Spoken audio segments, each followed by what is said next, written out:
Welcome to Burn the Ship, the podcast where we connect entrepreneurs and professionals to help you go all in on your business. I'm your host, Ezra Brown. Without further ado, I'm going to let my guest introduce himself. Hi, my name is Joel Stickler. I live in Louisville, Kentucky. I've been in the construction industry for 20 plus years, and thank you for having me Joel, on here. kind of tell us where this all started. Kind of give us a story and paint us a picture of this journey.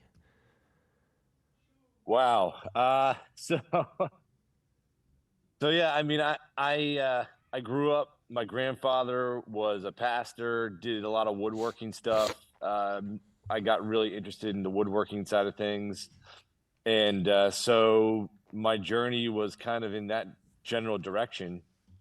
And then as a young kid, I was homeschooled, so I had opportunity to work for all kinds of different people, and started off working for a guy who was a Dutch guy that owned a greenhouse, did a lot of his own construction. That's kind of where I got the construction side of things down. So he just had everybody working on the building. So Right.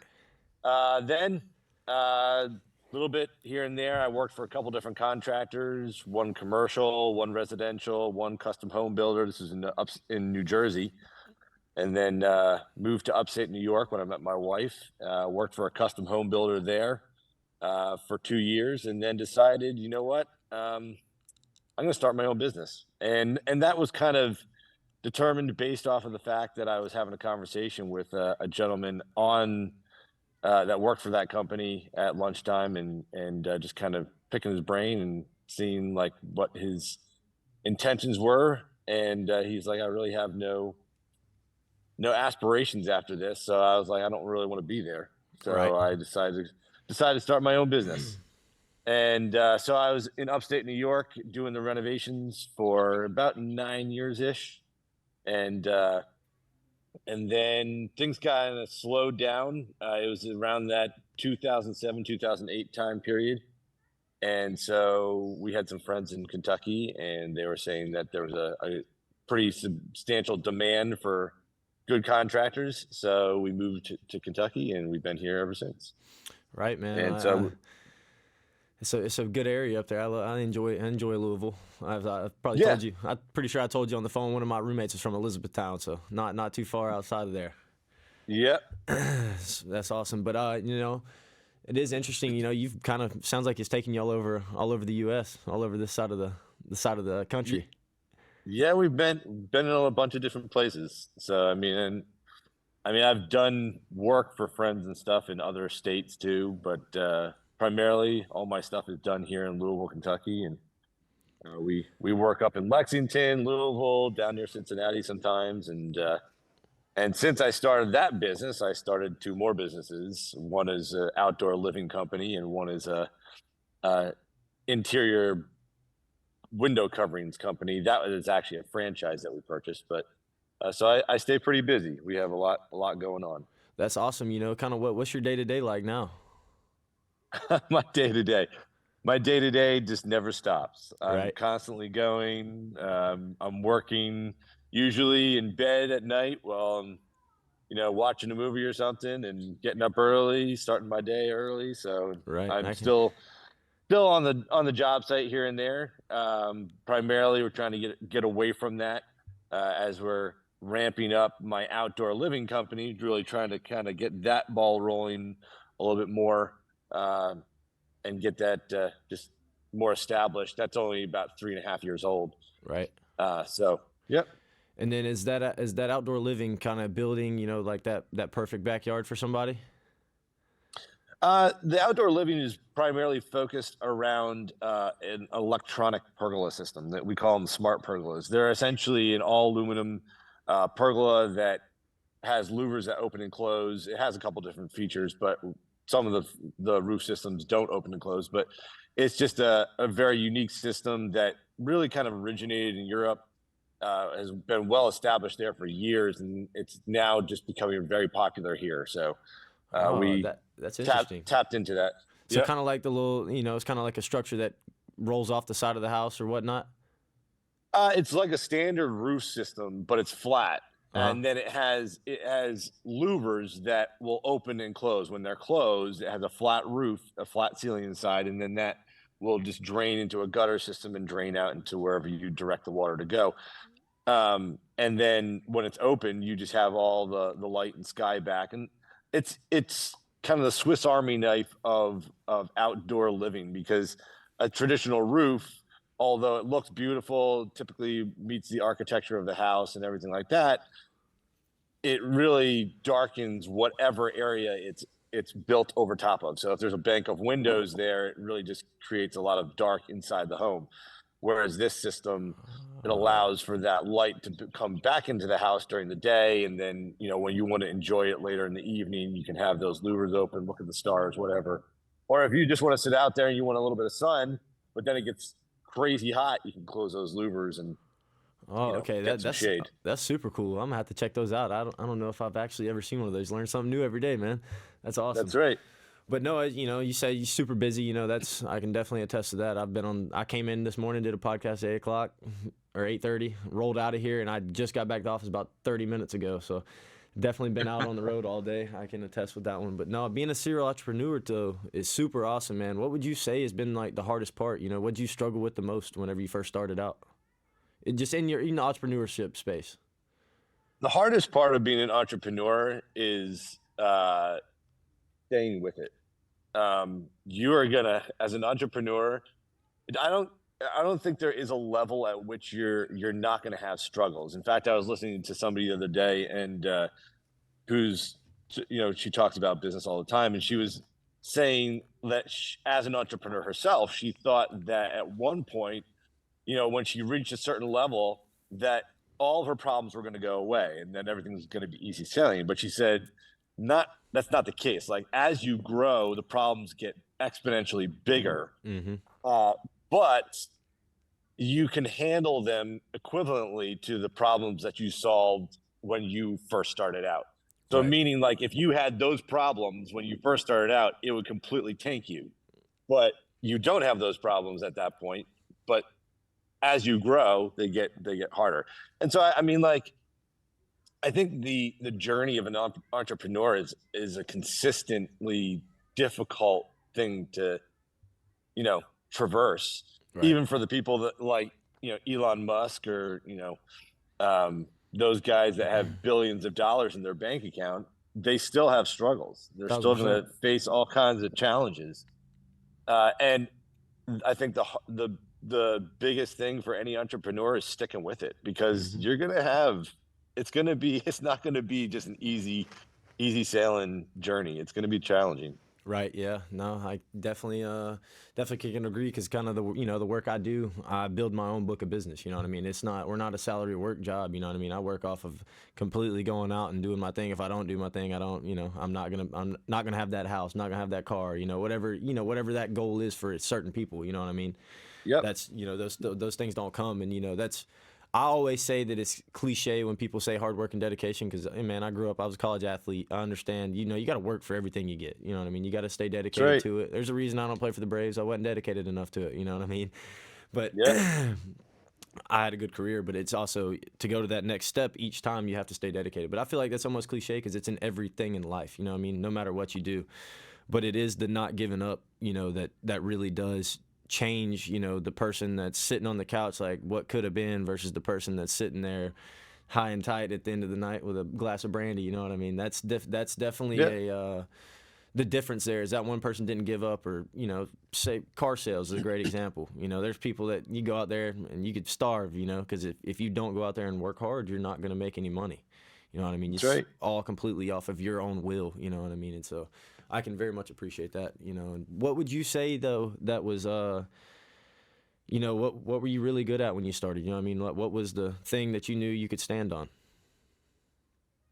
I think the thing that I know that I'm the best at is creating a vision for not only necessarily the company, but a vision for a job site. So, like, I could go onto a job site, I could envision pretty much anything that I wanted to in relation to what that would look like when I was finished.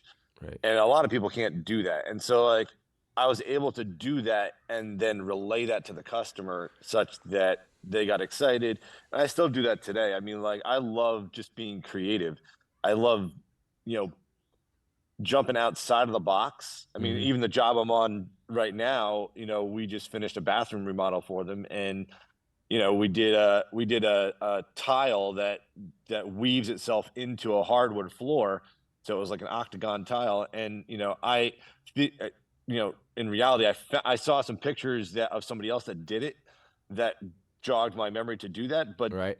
just coming up with those creative elements for a job and then trying to sell the customer on it Right. makes a really unique project. And so I love doing stuff that's really unique, out of the box, different. And that's probably what sets me apart from a lot of people, is that creativity. Construction is a pretty generalized trade. There's a lot of people in that world, and that's probably one of the major things that sets me apart. Right, man, because that's definitely creativity can goes long ways in woodworking and anything like that. Especially my granddad is a master carpenter, as he calls himself. So that's how he says about it. But and the things that he does, I would never be able to do, just because my brain doesn't work in that fashion. You know what I mean? I'm that same Yeah, person that I'm gonna walk in if the house has got a bunch of colored walls, and if people think that's the trend, I'm gonna be like, man, I'm good with you. Just throw some beige or some brown up there. I'm good to go. You know what I mean? yeah, But my brain doesn't work like that, so I do appreciate people like that, because I tell you, when I do have my house built, whenever that time comes, it'll definitely be put that in the hands of whoever's doing it, kind of, because I know that whatever I pick out is not going to be what's going to be good looking to everybody else. You know what I mean? that's right. That's So right. I can appreciate things like that. Where do you think that kind of, you think you've always had that kind of knack, or do you think you got that through watching your granddad kind of. Um, I mean, I think that it comes from the experiences that you're, in the surroundings that you're in. But at the same time, I think that certain people have an innate ability to do those types of things. And I like, I'm not a even though I'm a serial entrepreneur, I'm not a businessman like Elon Musk is. Like, that Right. guy, I don't know how he does what he does, but he's a genius when it comes to the business side of things. For sure. And I think some, even the vision side of things, because obviously if he didn't have the vision, he wouldn't have so many companies. Um, but I think that the creativity element, it can be trained or learned, but a lot of it just is natural. Like, a lot of artists have a tendency to be that way. I was big into art as a kid. I loved drawing. I love, just using my mind to create things. But um, I think that it is something that you know certain kids gravitate towards as they're growing up, and then they just lean on it more than the smarts, I guess. Right. Right. Right. Right. Right. And then, the final kind of question I got for you is, do you know where we got the illusion burn the ship? And it's not the final question, but pretty close to it. You know where we got the illusion burn the ship? I do not know. Oh, old conquistador Hernan Cortez lands in modern day Mexico, which they thought was they thought was America. But they land in Mexico, and he has his men disassemble their armada ships. They're probably, at that time, probably 5 ships was their armada, because they had to hand build them things by wood.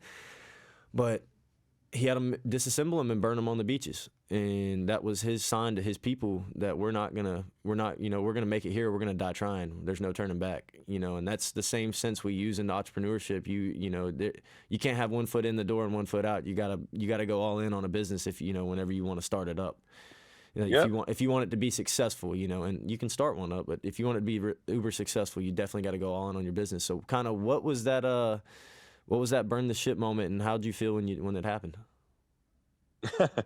That burn the ship moment is always there. Like I said before, like, one of the hardest things is just sticking to it, right? Right. Because you're gonna have times where life sucks, and where you think, oh, it's all gonna be burned up at this point, and you just got to keep plugging away, being creative, coming up with solutions, trying to figure out, how to do this, how to do that. And it's also, I think, one of the other things that is vital to anybody in business is never stop learning. Like, if you stop learning, um, you'll never get ahead. You'll never be better than the next guy. you got to always be trying to be a professional in every aspect of the business, even if you're not going to be like, an expert necessarily in every, category, marketing, sales. And I don't think anybody could per se become an expert because there's just too much data to consume in order to become an expert in all those areas. But uh, you should know each one of those areas well enough that you can speak to it and direct your team and direct the business and so on and so forth. So, Right. yeah, I would say that's just definitely. I mean, like, you just got to stick to it, even in the tough times, and find solutions to the problems. Absolutely, man. And that is the theme of my generation is giving up and going on to something else, and I grew up a little different, and parents didn't raise me, in a soft household. There was no quitting or giving up or doing that. 'Cause trust me, my first freshman year, I went to a small school in the middle of nowhere, South Georgia, and I showed up. I'm from Atlanta. I showed up, and it was culture shock. I called my parents. I said, Yeah, I'm coming home. They said, you will not be coming home. You'll be staying there, or you ain't living at the house. And I said, I'll be staying here. I was like, I'll be staying here. So it's different. Difference in people now is they'll let them leave or go do whatever. You know what I mean? Because you can't say it's too expensive, because you can work a job if you're dedicated enough. You can work a job and go to school, or just go get a trade or something. Don't sell yourself short and go work at Starbucks for 5 years and be like, why is my life like this when you're 27? yeah. For a I thousand mean, percent. every investment that you make is going to build character. I know that's like a cliche that all dads like to use, right? Right. Oh, go dig that hole. It's going to build character, right? But it's true. I mean, hard work builds character. It's going to Absolutely. build endurance. It's going to build knowledge base. It's just going to build you as a person. You sit around on the couch, you're constantly changing, what what you want to do. I understand somebody that might not have a clear understanding of what they want to do, Absolutely. and that happens frequently. But Right. if you're constantly changing it, you're never going to get a clear picture of what you want to do. And at that point, you should probably be sitting down and thinking through it instead of just jumping from one thing to the next. Yeah, I absolutely agree with that 1,000%. 1,000,000%. But no, Joel, tell the people where to find you. Tell the people where to find me. Well, I'm in Louisville, Kentucky. Um, there's a couple different ways to find me, but we have. If you're trying to find me, you can find me on sticklerconstruction.com or louveredoutdoor.com or madeintheshade.com. One of those three. Those are all three of my businesses. Um, my office phone number is 502-233-7616. That's my Stickler Construction line. 502-465-5288 is my Louvered Outdoor line, and my son handles the Made in the Shade line, so I haven't memorized that one yet. But That's that's awesome, that's man. Well, two on that they can handle. that's awesome, brother. I appreciate you for coming, man, first and foremost. But burn the ship. Yes.